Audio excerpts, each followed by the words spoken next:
How many of you have avoided a family dinner because of politics or lost a friendship over an election? Good evening, everyone. My name is Robbie Campbell, and I volunteer as the project's chair here at Principles First. Tonight, I'm truly honored to present our first virtual town hall titled Bridges Not Walls, Rebuilding Relationships Across Political Divides. We chose this topic because the division we see in our country has become toxic, destroying personal relationships and threatening the very fabric of our democracy. Next week, we will celebrate the 249th anniversary of America's independence, a moment when our founders declared that we mutually pledged to each other our lives, our fortunes, and our sacred honor. That sacred pledge wasn't just about breaking from a tyrant king, it was about 13 very different colonies with competing interests and worldviews choosing to work together to form a new nation based on shared principles. Tonight, we hope to rediscover that same spirit of mutual commitment that can help us bridge our divides without abandoning our principles. That's exactly what Principles First is all about. We're a grassroots, volunteer-led group committed to defending the core values of American democracy, the rule of law, checks and balances, and the separation of powers. We provide a political home for the more than 43% of Americans who identify as political independents, citizens who are increasingly disillusioned by the hyper-partisan, performative politics that dominate today's landscape. We support any candidate from any party who aligns with our principles, which you can find on our website. While tonight's town hall is virtual, the heart and soul of Principles First is bringing people together, hosting in-person events in their own cities and towns. These events can be as small and casual as a backyard barbecue to as large and formal as a sit-down dinner at a private club in a major city. Basically, if you have an idea on how to gather principled Americans in your area, we want to hear from you. We'll help you make it happen. Our largest event each year is our annual summit in Washington, D.C. A few speakers from this year include Mark Cuban, Governor Jared Polis, Amy McGrath, George Conway, Preet Bharara, Adam Kinzinger, and tonight's very own Rich Logis. None of our speakers are paid, and the entire event is run by volunteers like myself and tonight's two other amazing hosts, Carolyn Spalding and Rory Topping. I cannot stress this point enough. We're not professional politicians. We are not pundits. We're teachers, healthcare workers, business owners, young voters, parents, retirees, basically a broad swath of regular Americans just like you who believe our democracy deserves better. And we hope you'll join us. And with that, I'm going to hand it off to our moderator for the evening, Rory Topping. Rory. Thank you, Robbie, and welcome everybody. Just want to reiterate that we are so grateful that you were able to join us tonight. First, just a bit of housekeeping. We do plan on doing a Q&A session after we hear from our speakers. So if you are listening and you hear something that is interesting to you or something that you want to learn more about, please type your question in. If you look at the bottom of your Zoom screen, there is a Q&A tab. You can click on that, type your question there. We'll be monitoring that while our speakers are speaking, and we'd love to hear from you. We hope to get to as many of your questions as time allows, so please don't be shy. Just as a word of introduction, I think Robbie did an excellent job, but one thing I just want to add is from a book I reference often that I think embodies our topic today, The Righteous Mind, Why Good People Are Divided by Politics and Religion. And the author, social scientist Jonathan Haidt, notes that one of the best ways to get someone to change their mind is through social influence rather than evidentiary-based arguments. That's kind of counterintuitive. He makes the analogy that a dog wags its tail to communicate that it's happy, but you can't make a dog happy by forcibly wagging its tail. And in the same vein, you can't change somebody's mind by utterly just refuting their arguments. The relationship and that social influence is so important. So someone who understands that message better than anyone else is our first and featured speaker tonight, Rich Logis. He is the founder of the organization Leaving MAGA.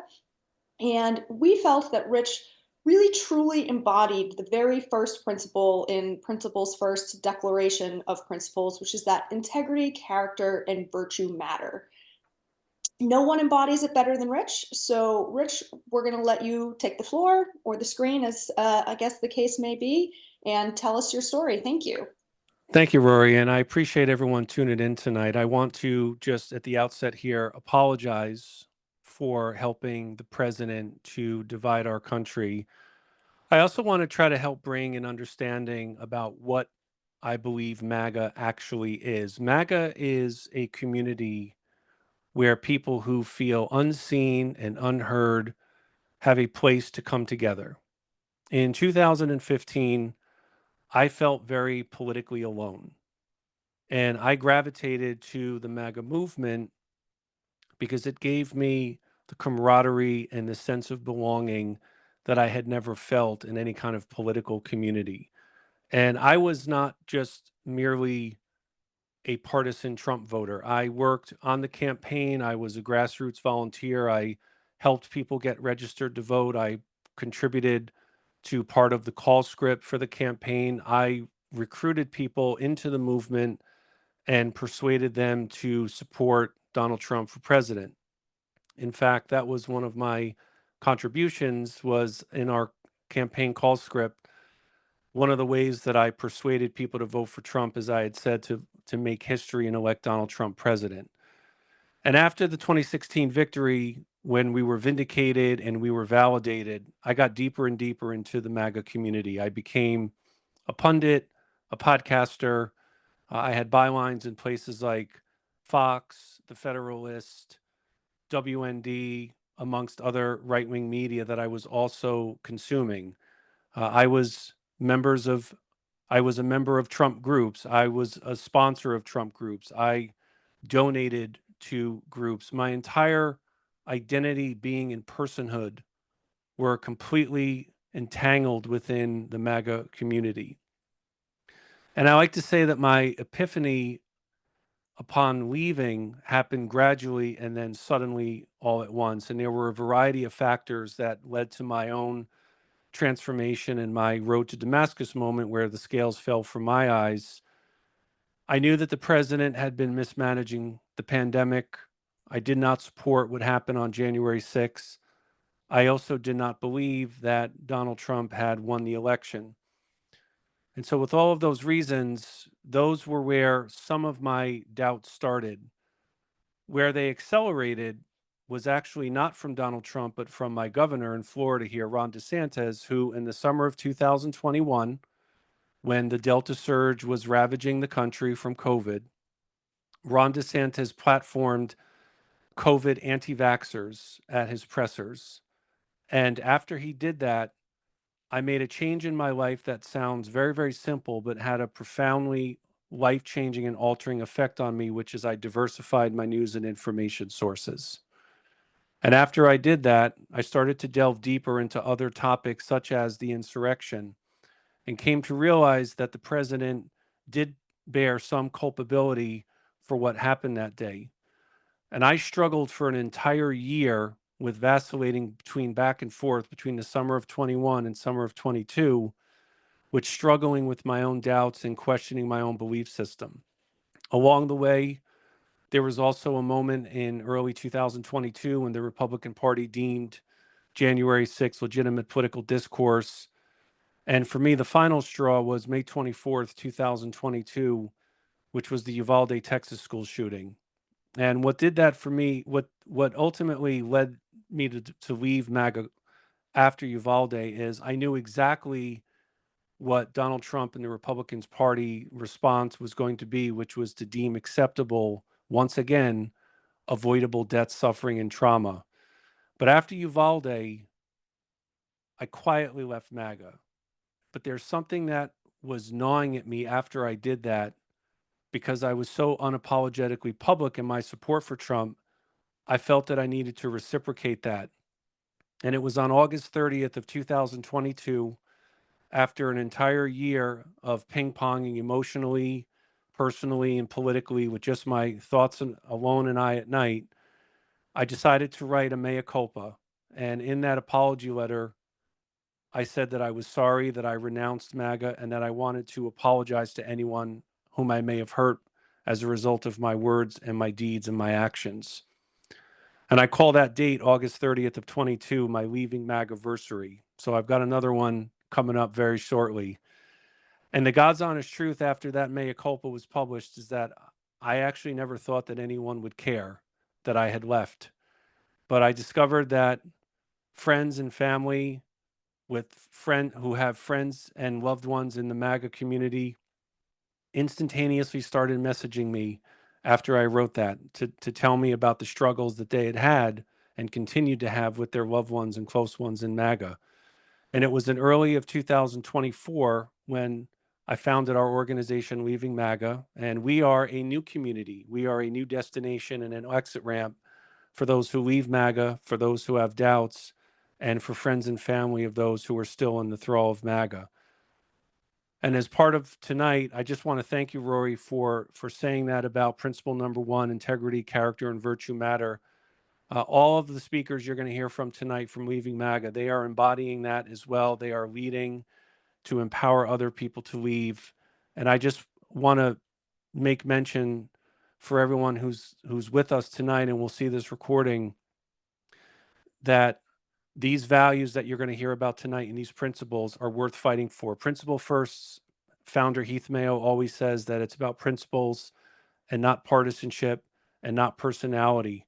And these are values that we are worth aspiring for. And I believe tonight is going to be a night for everyone where we can leave more hopeful, more optimistic. Thank you. Thank you, Rich. That was really powerful, and we appreciate you sharing your story. We're going to turn to our next panelist, and I feel a little like Stefan, the SNL character, when I introduce him, because I feel like his story has everything. He's a military veteran, struggles with addiction, stormed the Capitol on January 6th, and ultimately refused Trump's pardon for those actions. Please welcome Jason Riddle, who lives in New Hampshire. We find that he very greatly embodies the fourth principle in our declaration, which is that the Constitution and the rule of law are paramount. So let's give Jason our attention and listen to his story. Jason? Thank you, Rory. Yeah, I'm Jason. I became a big Trump supporter back in the 2015, 2016 during the presidential election. I was a political science major going to Southern Connecticut University. I became friends with another student. I was a little older than most students, and the friend I became, the gentleman I befriended, he was older too. He was also a veteran. He ended up moving his classrooms around, so we'd be together. This sort of routine developed where most of my classmates were Bernie Sanders supporters, and Paul and I were the Trump supporters, and all our classes would just turn into these shouting matches. I did it in class. I did it outside of class too. I was on social media. I became a real loud, proud Trump supporter. I never got to do the whole fraternity thing in college, and I think that was part of what I was chasing. I liked the like kind of brotherhood and the bonding that went on when we drove all over the country going to rallies. We'd sometimes bring other friends, and we'd go to bars. We'd meet people. I was drinking the whole time. I was like, I've been on probably non-functioning alcoholic at the beginning. After I graduated, I became a correctional officer, and I think the rallies and corrections both. I'm just a thrill seeker. I liked breaking up fights and finding drugs. I was just as loud about being a Trump supporter in prison. I remember talking about the First Step Act with all the inmates, how good it'd be for them. And on my free time, I'd drive around going to rallies. And I was ignoring my social life. My marriage wasn't doing well. And work, as my drinking got worse, I'd end up getting fired. My friend Paul, who I graduated with, he gotten fired too. And neither of us maybe wondered maybe if it has something to do with our personalities, and just we're spending all our free time ranting and raving. I never took any notes or did any classwork. I pretended I was doing it for school when I went to these political rallies, but I never received any credits for it because I didn't put any of the work. I think it helped me. It helped me come up with an excuse to behave this way. And as I became less functioning, especially when I started working at the post office, by then I couldn't wake up with alcohol without it, and I would put booze in my postal bag and drink all day. My friend Paul, who was unemployed, he would be on Bluetooth, and him and I would talk all day. We'd talk politics, and when Trump lost the election, I remember just spending the whole day just being drunk and ranting about the election and looking at mail. A lot of the mail has politics on it, so it fueled it. And when I quit the post office at the end of December, and which freed me up to go down to the Stop the Steal rally, which there was no question that I was going to go. And Paul, another friend of ours, who's also a veteran who probably has a drinking problem, he came down with us, and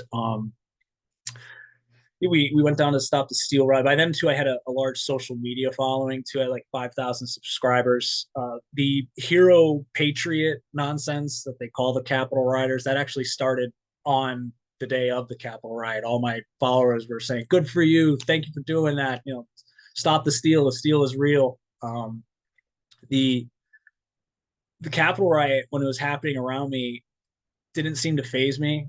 It seemed I'd just gotten so used to chaos that when everyone was ransacking the Capitol building, I still get kind of uncomfortable when I see the surveillance photos of myself just completely unfazed, and that's when my obsession with Trump and my alcohol addiction, they came together, because there I was where I shouldn't be, and instead of reacting like a normal person, what did I do? I saw a liquor cabinet, and I poured myself a glass of wine and I drank, and so that ultimately led to me getting arrested, and me getting arrested led to a probation officer by the name of Corinne Hess, who forced sobriety on me. It was October 22, and I'm still grateful for her for doing that to this day. I was able to start thinking more clearly, thinking more rationally. I started working at FedEx, and work got better. They liked me at work. They even kept my job for me when I had to leave to go to prison.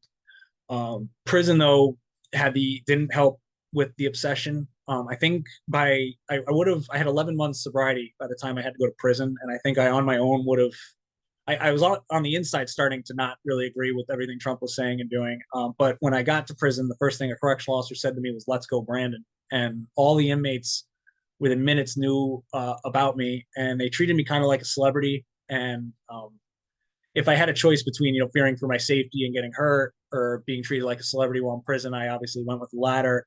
And by the time I'd gotten out of prison, I thought I was Thomas Jefferson. I had signed up to run for Congress, and but I got back to work, and I got back to my husband, and I stayed. I at first fell off the wagon. I thought maybe I was an alcoholic, and but I quickly, within a couple of weeks, realized I started going right back to my old ways, and I started going to AA, and that thankfully nipped in the butt, and I've been able to stay sober since. And I slowly but surely just stopped liking everything Trump said, and what really my leaving MAGAversary. I don't have the exact date, but I remember when Trump asked people to come out and protest for him because of him getting indicted.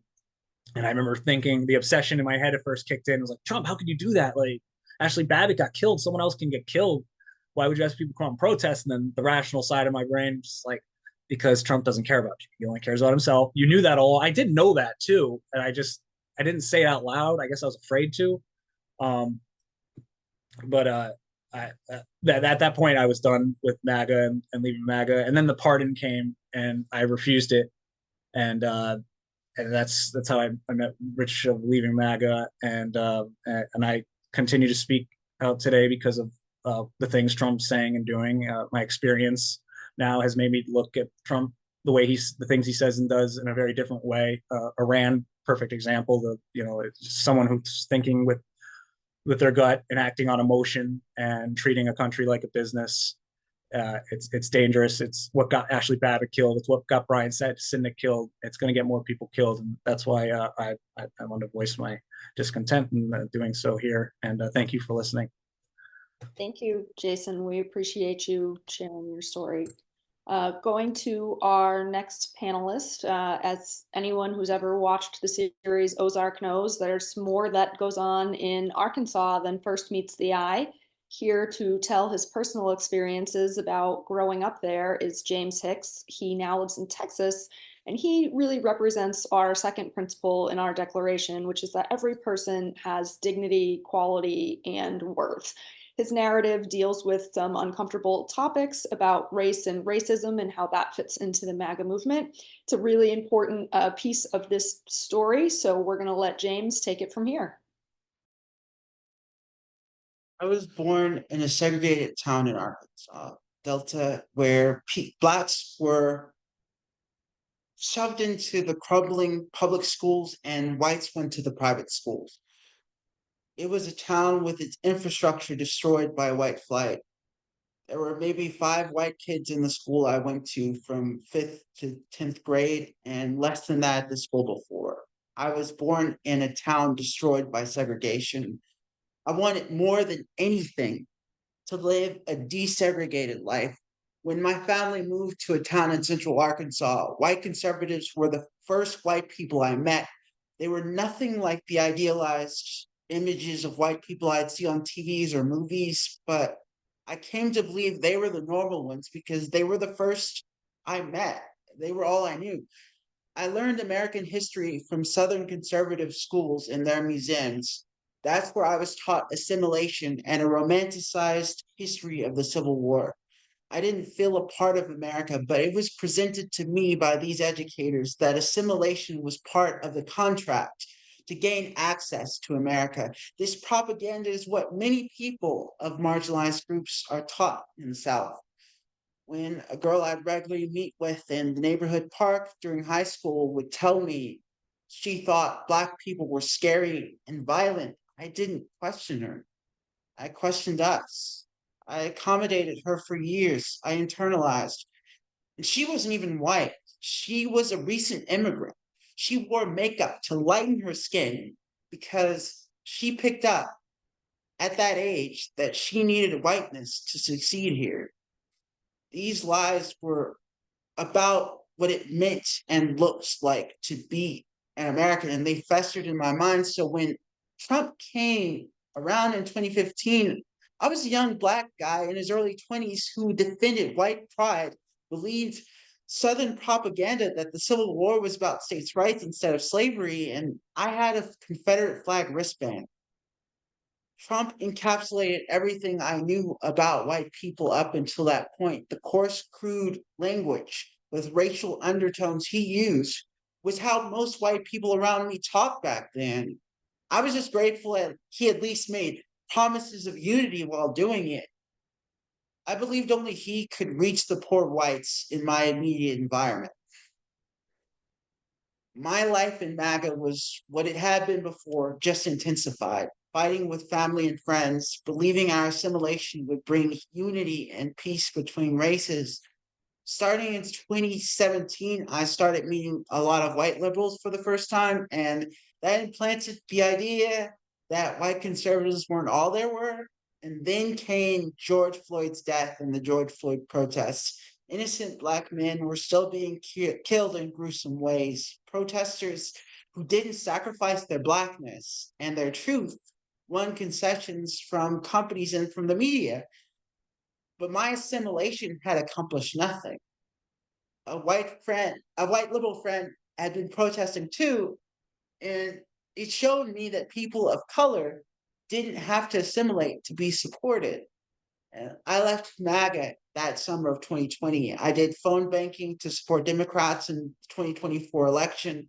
And last year, I spent time in blue states and blue cities and saw diversity embraced in public for the first time. That felt like America. There were people of different colors and backgrounds together in the same spaces. They were cultural districts and there were pride flags. I realized I didn't have to assimilate to survive and live in America. I want people to know what I experienced because I don't want other people of color to be participants in atrocities against their own people. Also, raise awareness of the experiences of minorities, women, and other marginalized groups in the South.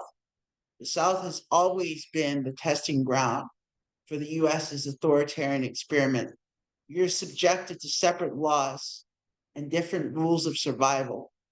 I only want us to be free and have that real American experience. Thank you, James. That's a very formidable experience that you have. We appreciate you sharing it. We are going to turn to our next panelist.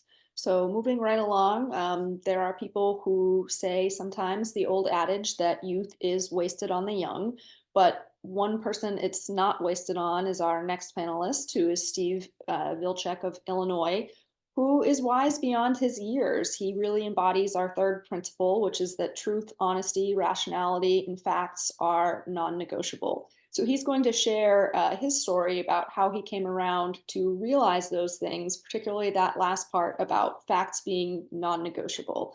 So Steve, we'd love to hear from you. Thank you. So yeah, I'm Steve and I'm pretty young. I'm only 21 years old. I live in the suburbs of Chicago. I'm a fourth year college student trying to study to become a high school science teacher. And yeah, my journey with MAGA and in general, the Republican Party goes all the way back to 2016. So when I was just 12 years old, I was in middle school. I knew that the primaries were going on. I saw the Democratic primaries pretty much be a certain win for Clinton. And at the time, I was a very big Democrat. I loved Clinton. I was very much against the Republican Party. So I was excited to see her become the nominee.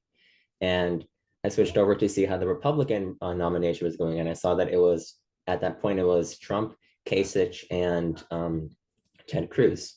And I knew that Donald Trump was becoming a bit more popular because of his very anti-establishment personality. He was a very loud, arrogant, pompous person, very unprofessional. And I saw that as a big negative because this isn't really what we consider presidential material. So I very quickly grew to dislike him. And eventually he won the nomination. And come the election, I didn't want him to win. I wanted Clinton to win so that we could, break the glass ceiling, have our first female president, create history. And I watched the election results come in. I was pretty confident. Again, I was 12, so I needed to have my bedtime. So I stopped around 10 or 11 p.m. It was at a point where Clinton was still ahead in terms of the electoral vote, but the big swing states haven't been called yet. But I was sure that Clinton would win them. So I went to sleep, and then I woke up the next day around 4 or 5 in the morning, and then I checked the results. And what I saw was Trump won. And it wasn't just, 270 to 268. He had won 306 to 232. So it was a very big gap that Clinton had lost by. And I was nervous. I didn't know how to react. I was scared because leading up to the election, I kept seeing the Clinton ads about fear mongering, how Trump is going to deport all the Mexicans. He's going to build a wall. He's going to take away women's health care. He's going to do all of this and all of that. And this motto that I developed a couple of years ago that I believe to be true is if someone says something enough, everyone will believe it to be true. And it happened because the same rhetoric being passed on by Clinton, her staffers, and their messaging, it was said enough to the point where I believed it. Whether it was true or not, that's for another story. But I was now concerned about what this new Trump presidency was going to be. But again, I was young. I love learning about new things. So I wanted to learn about how will this Trump presidency be like? So I began to buy into his information. And how that happened was I very quickly changed all of my sources of info from left-leaning sources to very right-wing.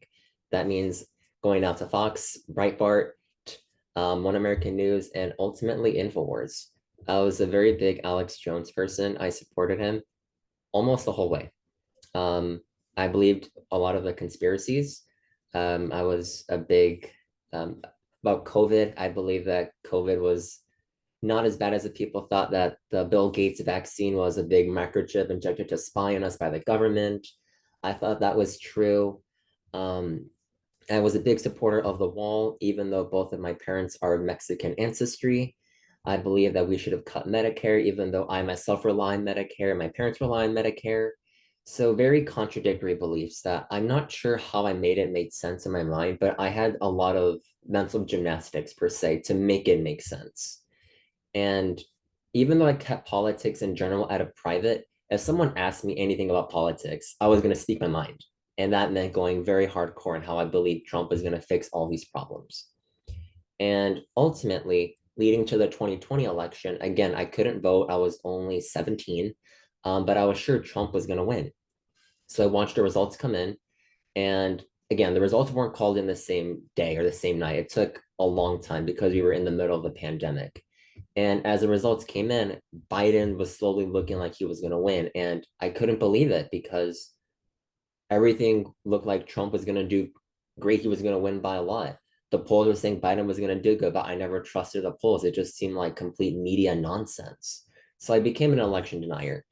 And I continued that way, tried to back up Trump to the best of my abilities all the way until the insurrection. And I was in the middle of my English class where the insurrection reached the point where they had now breached past the security and were now inside the rotunda. And looking back at it, I now have my copy of Oath and Honor, which I still read to this day. I read it about 6 times now. I at that point at the insurrection, I couldn't support Trump anymore. I had nothing to back him up. So at that point, I slowly but gradually began to leave MAGA. And it wasn't until the midterms of 2022 where I practically left all of MAGA, the Republican Party.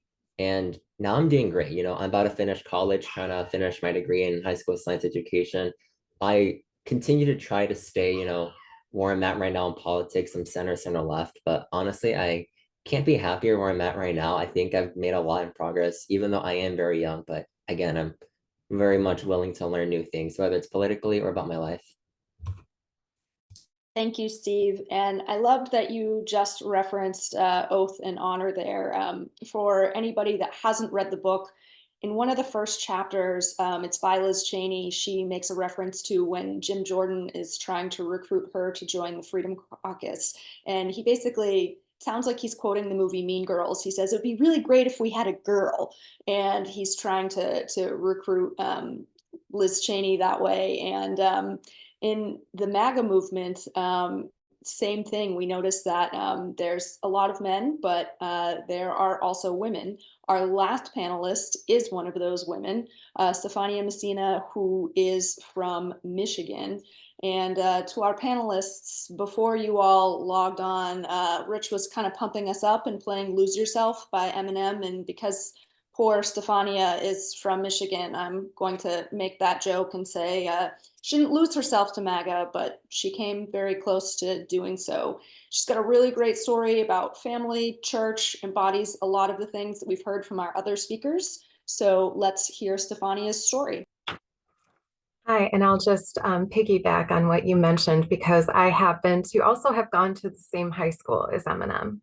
So there you go, just to make that a little We better. love to hear it. Thank you. So yes, my name is Stefania. I'm a respiratory therapist and a mom of 5 boys from Metro Detroit. And for several years, I was embedded in both MAGA and Christian nationalism, movements that I now understand were fundamentally at odds with everything I truly believed about faith, family, and justice. My story highlights how personal crises can make us vulnerable to extremist movements and how authentic faith and critical thinking can ultimately set us free. I happened to grow up in a rather chaotic household with an addicted father and a mother who, by the grace of God and a lot of hard work, held our family together. We were working class, poor, just surviving day to day. And while I knew that my parents were Democrats, politics weren't really on our radar. My mom was just focused on getting food on the table. I was the golden child, a good student, and I wanted to be the first in my family to go to college. But undiagnosed anxiety and the trauma of my childhood derailed me once I did get to college. And I dropped out after having daily panic attacks, convinced I was an imposter who did not belong there. By 20, I was a single mom working at a tanning salon, and I knew I had to get my life together. So I went back to college, got my degree in respiratory therapy, and began to work in the NICU at the University of Michigan, which was a job that I loved.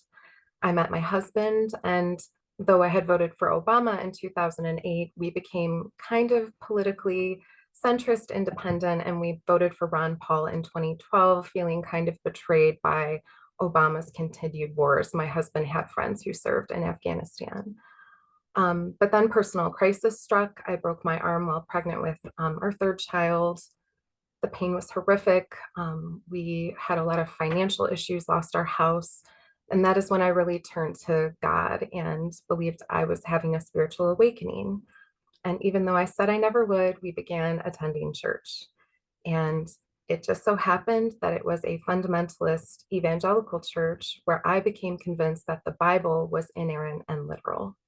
By 2017, I had absorbed full Christian nationalist theology. America was meant to be a Christian nation, and Satan was working through people trying to make it less Christian.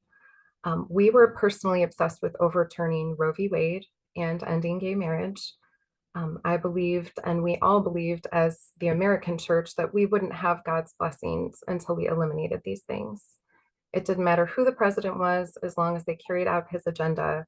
It just happened to be Trump, and Mike Pence did not hurt. But Trump's rough, outspoken persona resonated with our congregation. We were thrilled about Amy Coney Barrett and his Supreme Court picks and his promises to, of course, end legalized abortion. As women in our church, we were taught to be quiverful Christians. That meant basically have as many children as you can, be fruitful and multiply. Be fruitful and multiply. Having lots of kids like I did was praised. And it was easy to excuse Trump's behavior in 2017, 2018, because we were in a tightly controlled echo chamber where we just weren't really hearing or seeing those things. And we had been told that Trump was chosen by God, that he was a baby Christian, and that essentially he needed grace and forgiveness. But when COVID hit in 2020 and our church insisted that it was this deep state ploy to shut down churches, my cognitive dissonance really began to hit, because we kept meeting in person, convinced that we were safe because our church was kind of in a pod. As a medical professional, I understood that masks stop transmission, and I wore them everywhere outside of church, but I could see the hypocrisy. We came to be loving Christians protecting others, but people were dying, and our response was neither Christian nor patriotic. I fell deep into QAnon just after the 2020 election on an app called Parler, believing Trump would expose an evil cabal of child-eating Democrats. It was thrilling in a way to think that he was going to single-handedly save the election, but then the goalposts kept getting further and further. And I think a lot of us realized we were getting played at that time. The breaking point came after my oldest son's father passed in a motorcycle accident in 2021. He was not a Christian, and people in my church were very unkind about that, saying my son was better off. And at that point, we left the church. And basically, once I was out of that bubble, I started to, much like everyone else on this panel tonight, I stopped watching strictly One American News, Fox, and I began to watch just a range of different broadcasts again. And the veil basically dropped, and it dropped hard. And I realized that of all things, Trump's COVID response was one of the most egregious acts of any president. So I think, walking away and again, seeing MAGA for what it was made me realize that it wasn't black and white like I had been told. I had been told it was MAGA and then everything else was something else. But truly, once I came out, I saw that no, MAGA was in fact, a following. It was something. And when I came out of it, I could just see it for what it really was. Right, thank you, Stefania. We are going to transition to our Q&A part of the panel. And just to kick things off, we had a couple of questions in the chat that asked the same question in a couple of different ways. I'm going to direct this one to you, Rich. But people really want to know what is the best way to interact with close friends and family members? For example, maybe people who aren't interested in reading nonfiction and they're not ready to expand their media echo chamber, or they don't want to upset the apple cart. Maybe right now they just don't talk about politics, but they feel like at some point it's inevitably going to come up. I know you have prepared a list of do's and don'ts, and I'm wondering if you could walk through those for all of our participants today so that they can put them into practice. I think it's worth noting that Stefania used these do's and don'ts and was able to get her brother to leave MAGA. I think that's important to point out. So we do know that your method has success. It's tried and true. So what can you tell us about your do's and don'ts for our participants who are interested in learning about interacting more with close friends and family? Sure. Thank you so much. And again, to our Leaving MAGA leaders, thank you for your testimonies. I know it takes a lot of courage to do that. We'll provide do's and don'ts after the webinar. There are some don'ts that I want to just go through here for a moment in no order of priority. One don't is to not lean heavily on biography, credentials, or expertise. Now, I know that expertise has made America and our world a safer and better and healthier place, but it is important to emphasize that learning is not nurtured within the MAGA community. What is present in the MAGA community, pervasive across it, is conformity.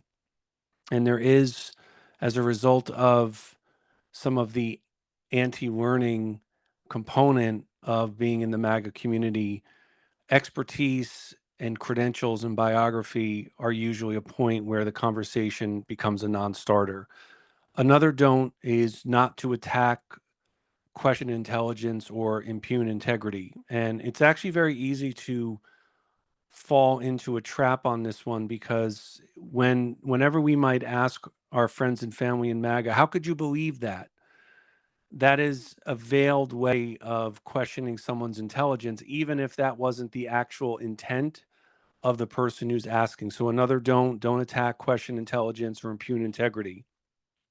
Another one, which is don't criticize other MAGA Americans. Critiques will be taken personally. And I say MAGA Americans because I want it to be inclusive. I've got a quick Principles First story here related to this one. Back in February at the annual summit, a lady came up to our Leaving MAGA table and said, my Trump voting husband is here. I convinced him to come here. And I said, well, I want to meet him. So bring him over to the table. And he came over. His name was George. And I said, George, you can see the table, Leaving MAGA. You probably know how I feel about the president. And I told him, I said, I want you to know I don't think you're a misogynist, racist, xenophobe.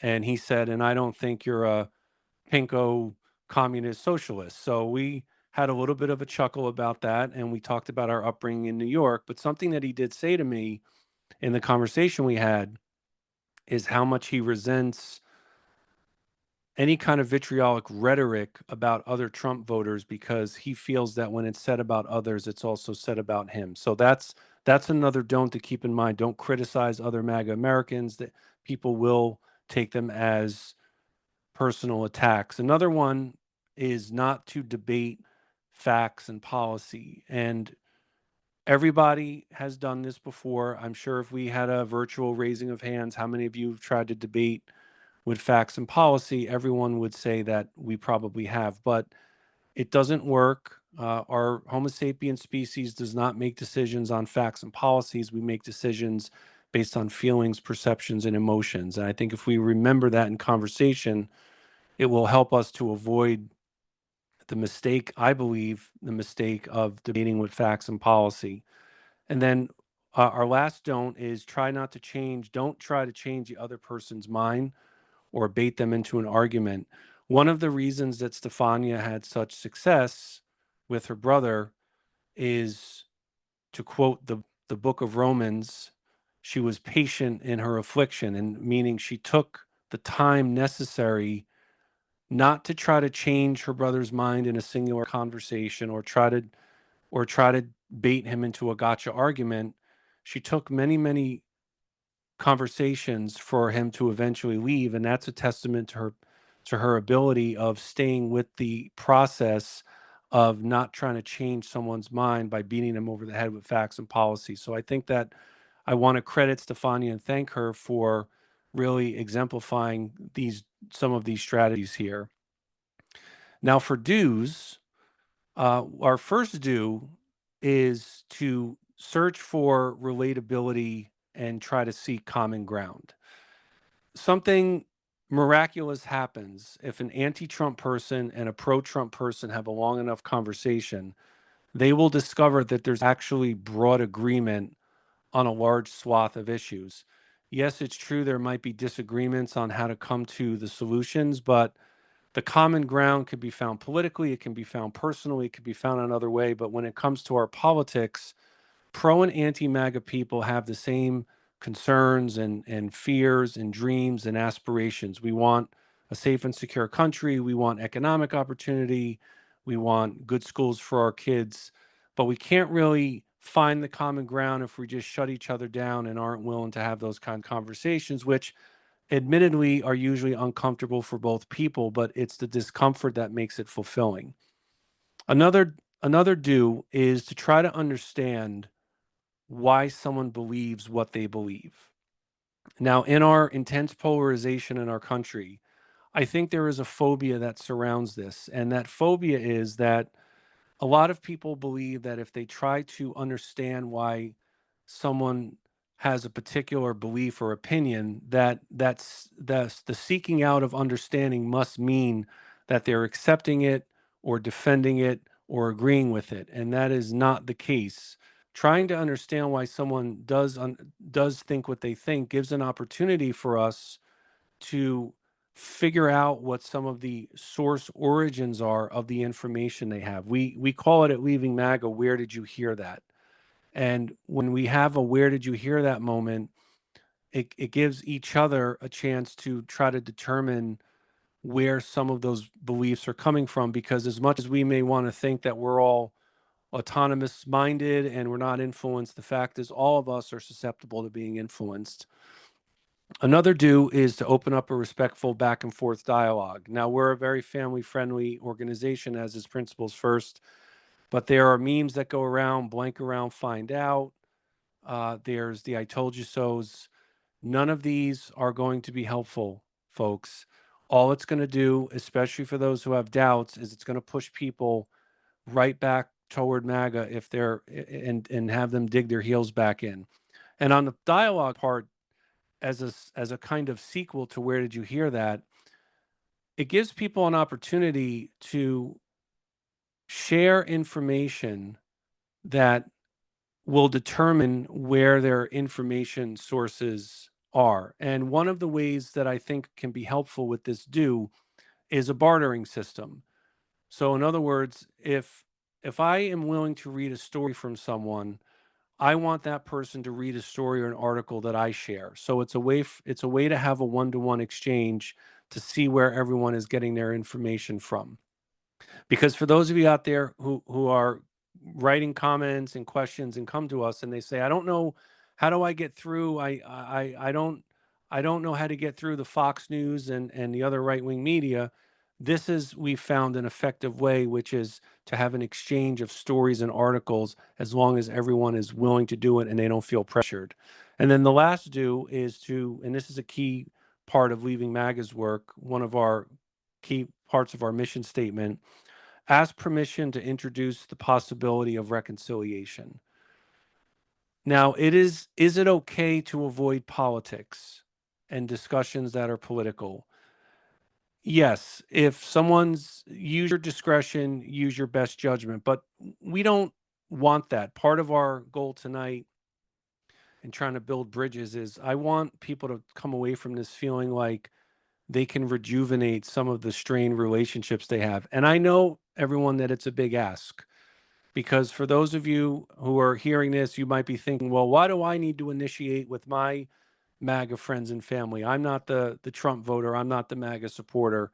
And I completely respect and understand where you're coming from, but you're our allies in this. And if there's going to be a reconciliation, if there's going to be a way of resurrecting some of those relationships that you might feel are hopelessly lost, I want you to know that they're not hopelessly lost.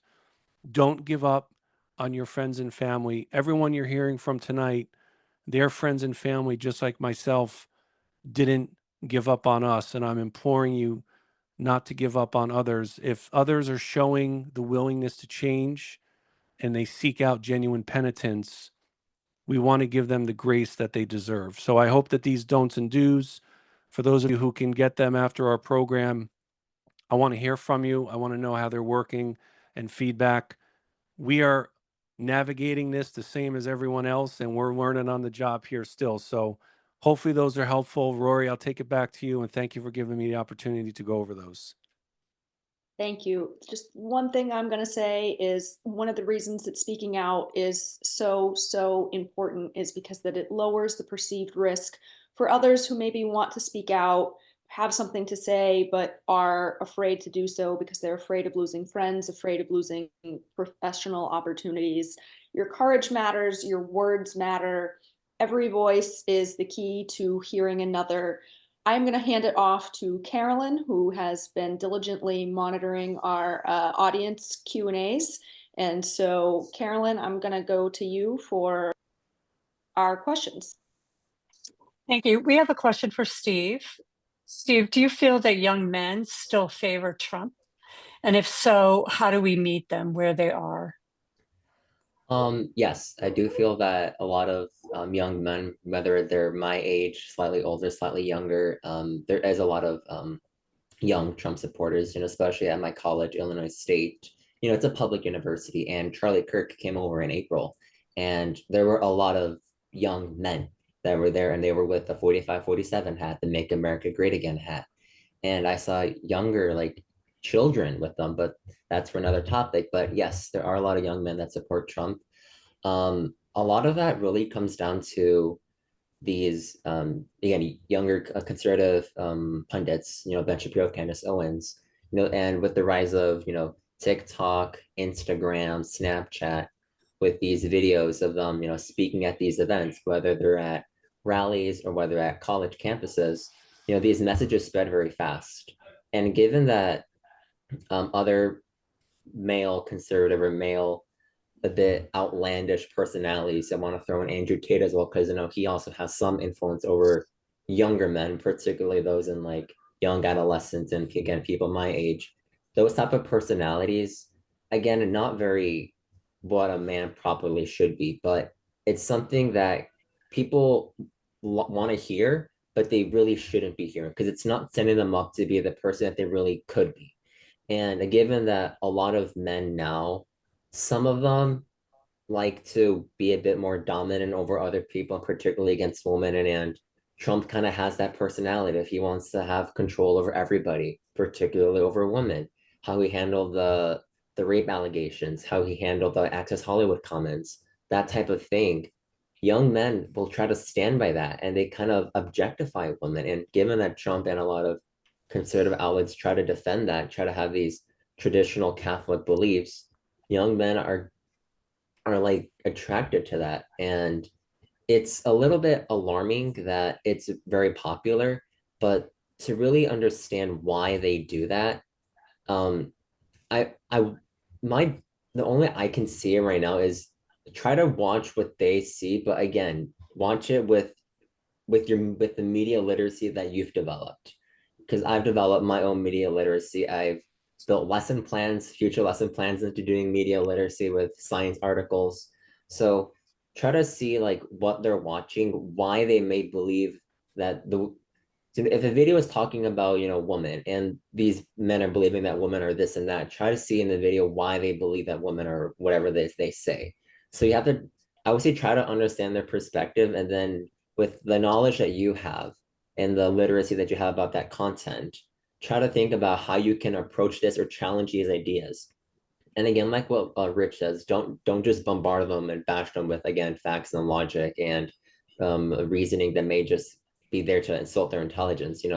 Try to build that common ground first.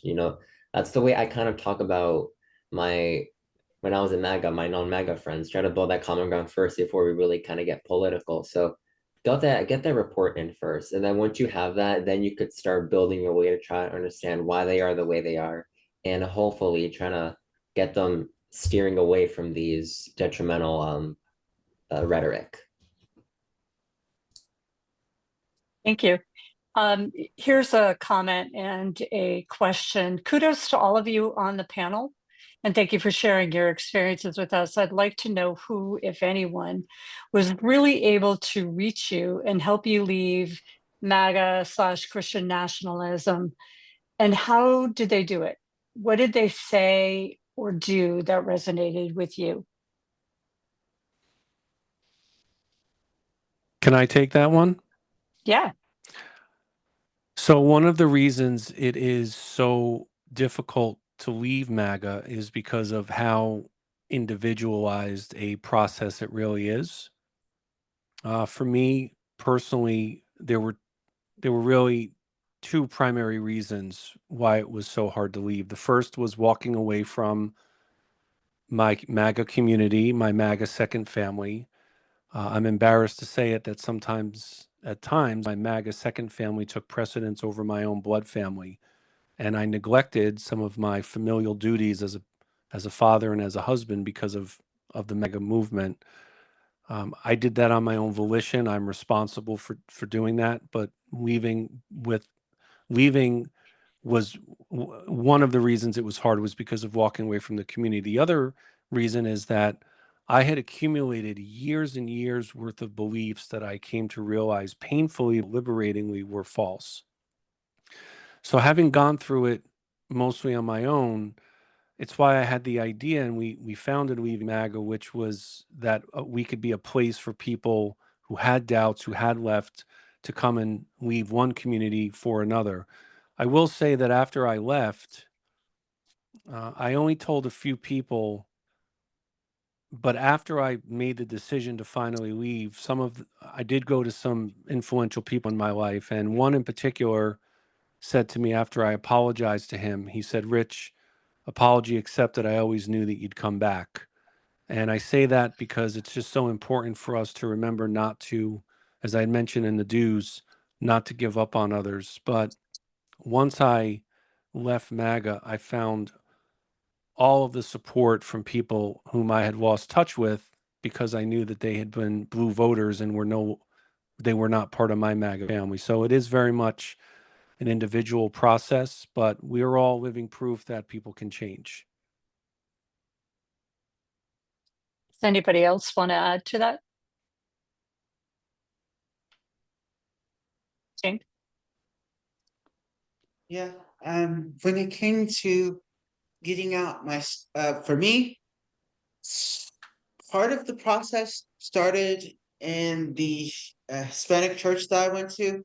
I learned Spanish on my own, and so I went to a church. It was just Hispanics, just speaking Spanish, and about the time when DACA was being overturned, that's when I started leaving, at least getting out of the media bubble, is because I saw when DACA was being overturned, they're worried, they're scared that they're about to lose their status, that their children are going to get deported from the country. And because of that, I was able to see that there were differences from my reality and what I was seeing on right wing media like Fox News, because no matter what they said, no matter how they spun it,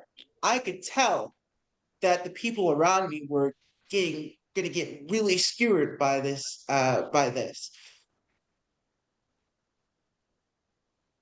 Thank you, James.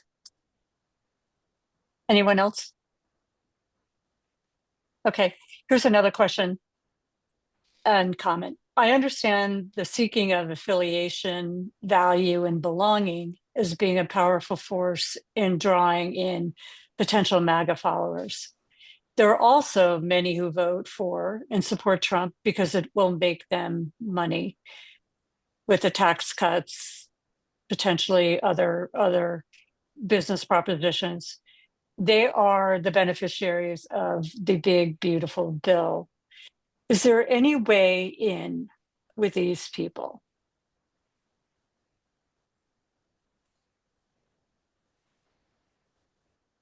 Can I weigh in on that, Carolyn? Go for it. Yeah, go for it, Rich. Thanks. I do believe that most in the MAGA community can be persuaded.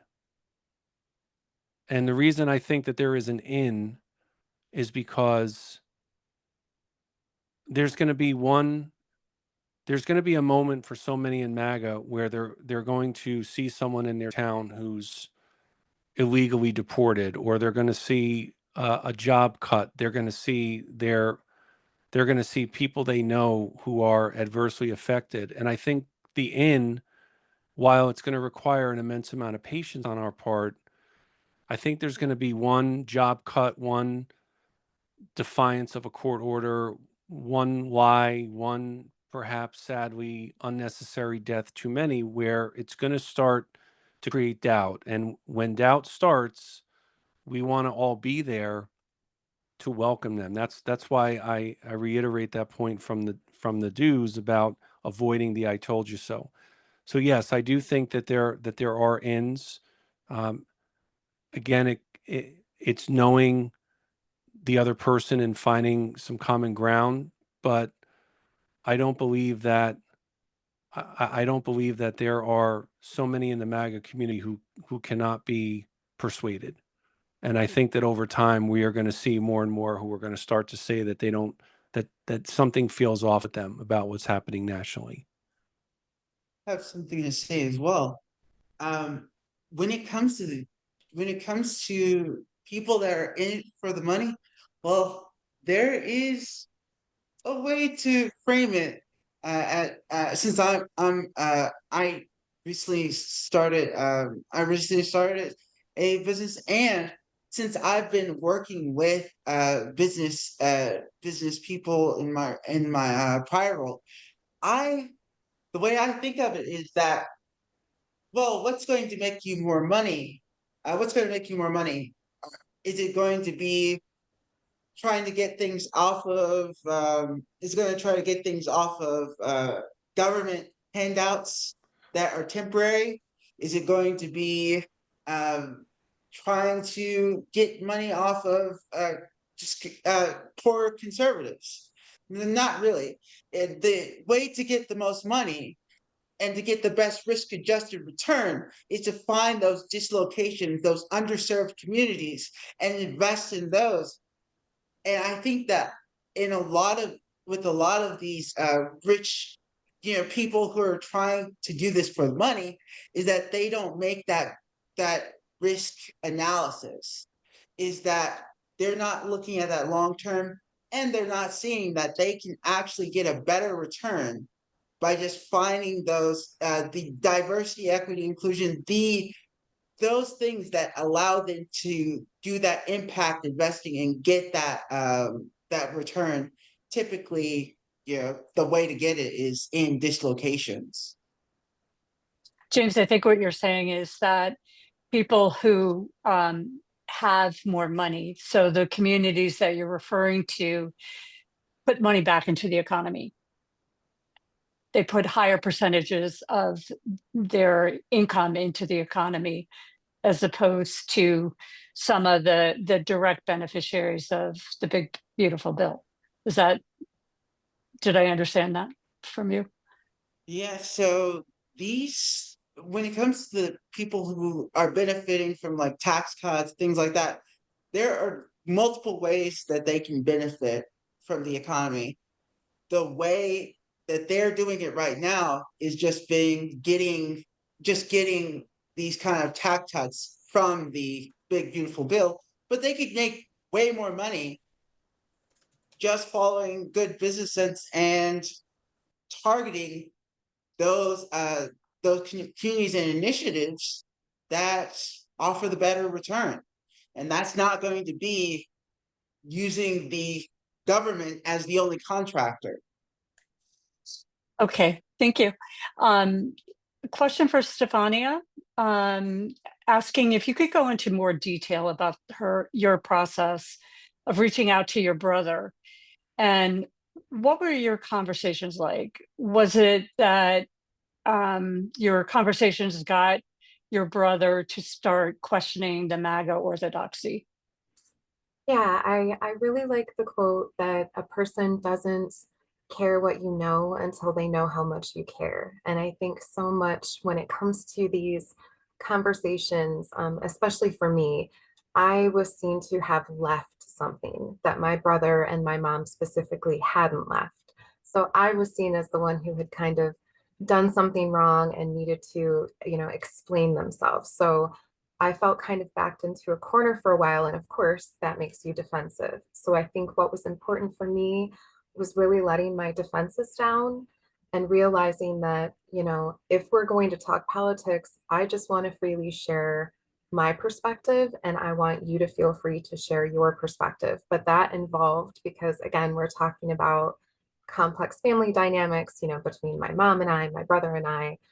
It took a lot of work. I started therapy. I had to do a lot of kind of emotional training, emotional intelligence training. And by doing that, I was able to not treat my family members like projects, but rather to just look at them as humans. Like, none of us are going to respond perfectly. We need to just have this conversation and bring the temperature down. And when I think we were able to just have those open conversations, and when my brother was able to begin to trust me emotionally, that is when the door opened to having more political conversations and to feel more comfortable with them. And, you know, a few months later, he started to ask me questions as opposed to me in the beginning asking him questions. So I think it's one of the hardest endeavors, because if it's with people who are close to you, and I think that's who you can affect, you know, the most, it's going to require you to do some work, you know, some personal work, maybe some healing, some trauma healing like it did for me. But because I was able to work through issues in those relationships, I could be really honest with them about where I'm at and why I left MAGA. And yeah, I'm very happy to say that my brother has left, and that my mom, while not officially having left, she's teetering right on that edge. So Okay, hope thank that you. helps. Yeah, you're welcome. Here's another question. I was wondering regarding your do's and don'ts, Rich. The question is, do you have similar do's and don'ts recommendations for interacting on social media? It seems that the algorithms really promote outrage and division, and would love some tips on how to avoid making it worse and provide helpful interactions and comments in these highly influential spaces. Oh boy, social media. All right, well, we're going to need until the rest of the Q&A time for me to go on my Jeremiah about social media. Social media is probably the worst platform for polemicizing and arguing. It does, however, provide an invaluable opportunity, which again will come back to our don'ts and do's, about asking posters on social media where they're getting their information from, and making an offer to exchange one story for another. Someone who's willing to do that, I would say that an exchange like that is a win and it's a victory, because as the questioner said, the algorithms are specifically designed to keep us what MAGA kept me in, which were these perpetual states of rage and fear and despair, and to use a fancy philosophical term, nihilism, this all or none existential battle that we have with people we disagree with, and it's created such a toxicity. So I think for social media, it is not the place to have arguments, but it is a place to try to exchange information and ideas and ask people where they are hearing and getting their information from.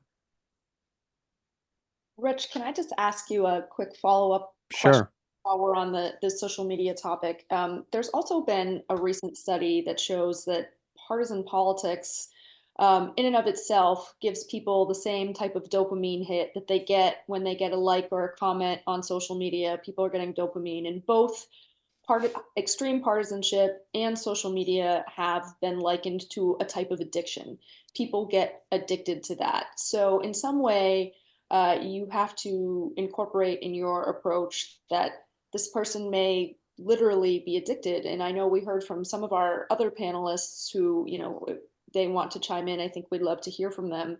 But when somebody is really that far down the rabbit hole, whether it be with the partisanship in and of itself or the social media outrage, how do you help them break that cycle? Just to kind of take your comment, I think, a bit further for people who are struggling with this. You know, there are unfortunately some who we don't position ourselves as a kind of savior organization. I know that no sensible organization does that, and unfortunately, there are some who are so very, very deep that I think we're still trying to figure out ways on how to get to them. I would say with our don'ts and do's, they can work and they have worked on people who are very deep in the MAGA community, but allowed themselves to listen to their doubts. And I think for those who are so deep in the rabbit hole, whether it's conspiracies, whether it's MAGA, any insular group, friends and family just have to let them know, hey, if you are ever unsure of something you see or you're questioning it or you're having doubts, I want you to know you can talk to me. And if it's said sincerely, then the other person, if that other person ever actually has doubts, feel that they can come to that individual, whether a close friend or a friend, without judgment, without ostracization. One of the challenges with the addiction is it makes people feel very, very certain and confident in their beliefs. And that is very, very difficult to crack. But if they know that the ones closest to them are in fact there for them, if they start to have doubts, that's really the very first step in terms of how we can help reverse that addiction slowly. You.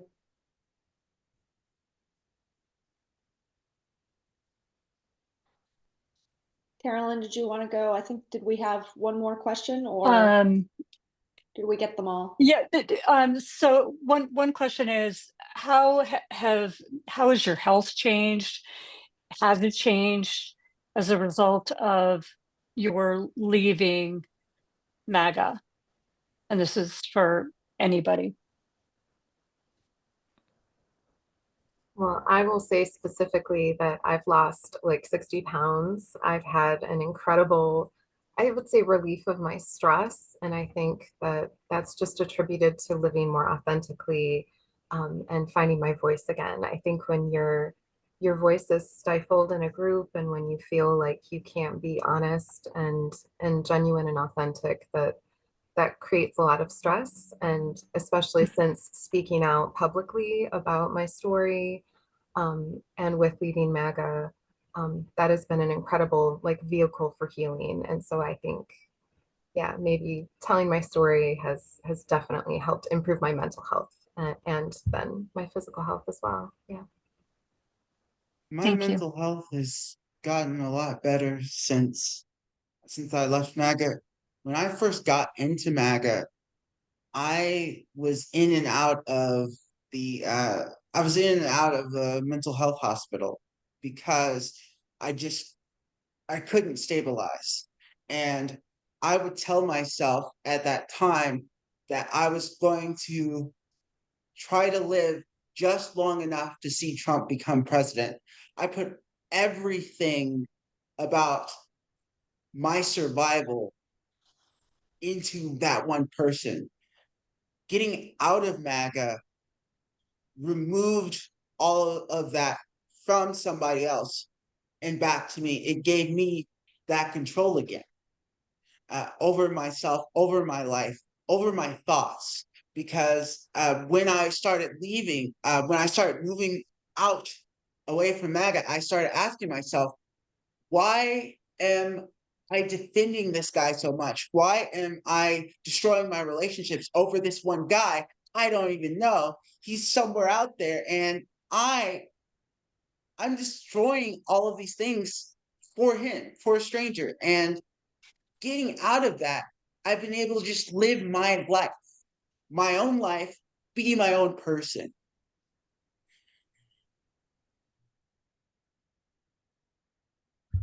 And somebody chimed in too that they would love to hear Jason's response to the question.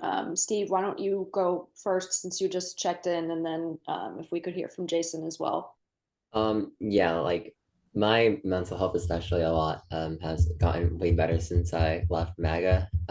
Again, I was in high school when I left MAGA, and now I'm about to finish up college, but still, I'm a very young person. My mind is still changing, but in MAGA, I wanted to have my own voice and speak my mind, but I already had Trump speaking my mind. And, I kind of felt like sometimes he wasn't always speaking what I wanted to say. But given that he was basically the person in charge that I had become so infatuated with, it kind of seemed like he was the best person to have represent me. But, since I left MAGA and now I've become like an independent person, building my own beliefs, doing better with how I get my information, how I evaluate it, and make my own judgments. It's built a lot of confidence in how I express myself and how I believe in myself. Like when I started college, I was still a pretty moderate leaning Republican. I left MAGA by that point, but I was still a Republican. But I still wasn't really sure how I could really express my thoughts.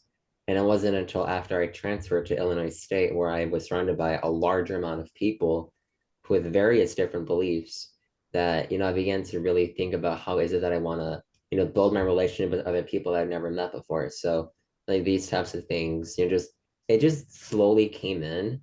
But right now it's like I am much better physically and mentally and emotionally than I was, like 5 years ago. And I didn't think that I would be where I'm at right now if you were to ask me that 5 years ago.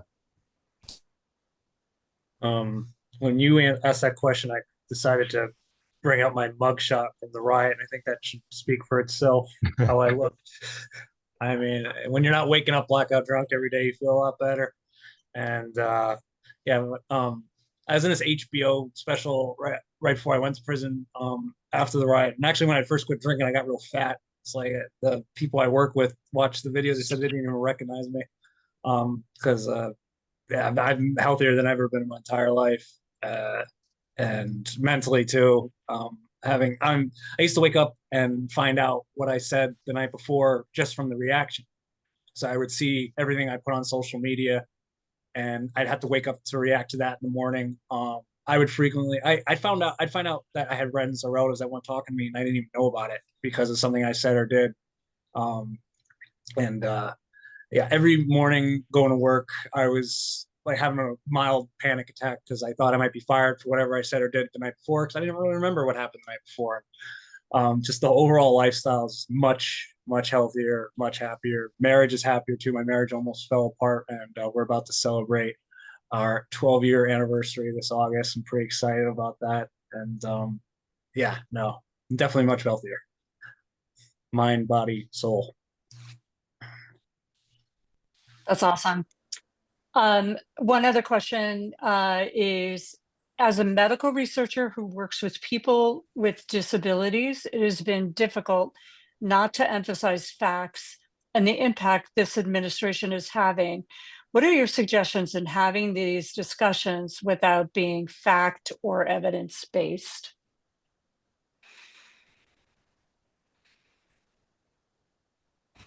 Can I, Carolyn, try that? Of course. Thank you. Yeah. So, again, I think that as part of Leaving MAGA's work and in collaboration with Principles First, trying to build these bridges that I'm not always entirely certain, to be quite candid about this, how to navigate conversations that are not fact-based, evidence-based, and policy-based. But I think on the flip side of that is that we have to recognize that a lot of these beliefs stem from a past, maybe a past trauma, maybe past something that a partisanship, an influence, and it's hard to do this, but in these conversations, we have to be a little bit of a sleuth and a detective to try to figure out why people believe what it is that they believe. And if we do that with enough practice, and I'm still practicing and I'm still trying to master it as we all are, then it opens up opportunities where we can avoid facts and we can talk purely about emotions. This is something that MAGA and the Republican Party do very well. There's actually two. They know how to tell stories, and they are very high on emotionality. Now, I know that that's what they accuse the Democratic Party and liberals and progressives of being, oh, all feelings based, all emotional. Yes, I'm not saying that isn't true to some extent, but it's much more true on the right wing with MAGA and with the Republican Party. So we just have to keep navigating, trying to figure out why people believe what they do and what their influences are, and then we can then start to appeal to their emotions once we start to gauge that.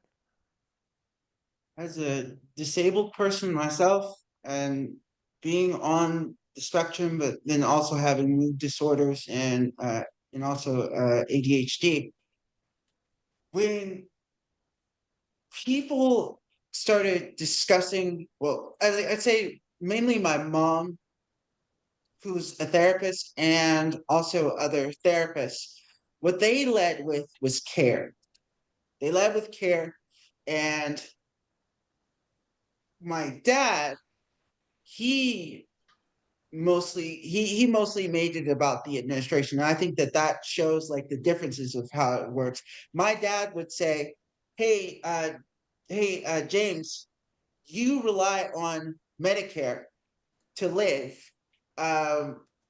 Trump is going to he's going to take out Medicare. But they make it about Trump. He made it about Trump. So I'm arguing about Trump, and all of my reasoning is backfilling. Basically, this could be okay because it's about Trump, as opposed to leading with care. And my therapist and my mom, they would start off just let's identify the need and how we can help. And then when something arises that conflicts with that bumps into it, that the administration does, we're like, whoa, that's where you get that kind of click, and that's where the realization comes in. So just starting with care and letting the rest work out. Thank you, James. Working with care is always, I think, a great way to begin. So we're 3 minutes away from our 8:30 finish, 9:30 finish. Robbie, would you like to wrap it up? I would. Thank you, Carolyn. Thank you, Rory. Thank you, Carolyn. But most importantly, let's all thank our speakers, Rich, Jason, James, Stephen, and Stefania. Thank you guys so much. What they shared tonight takes extraordinary courage. Changing course and facing criticism from people you once stood with, it's never easy. But their stories remind us that growth isn't weakness, it's character. Every one of us has changed our mind about something important, a career, a relationship, a belief. That capacity to evolve is fundamentally human, and it's also fundamentally American. So these stories aren't just about leaving any one movement. They're about finding our way back to each other. Underneath our political labels, we share the same concerns: safe children, thriving communities, and enduring democracy. So what should we take from tonight? Listen more and judge less. Create space for people to change their minds without shame. And remember, democracy is not a spectator sport. It's going to require all of us to build these bridges. Thank you again for joining us. When you're ready to be a part of the solution, Principles First will be here. And with that, have a good night. And remember, when you start your day tomorrow, put your politics second and your principles first. Thanks again. Have a good night.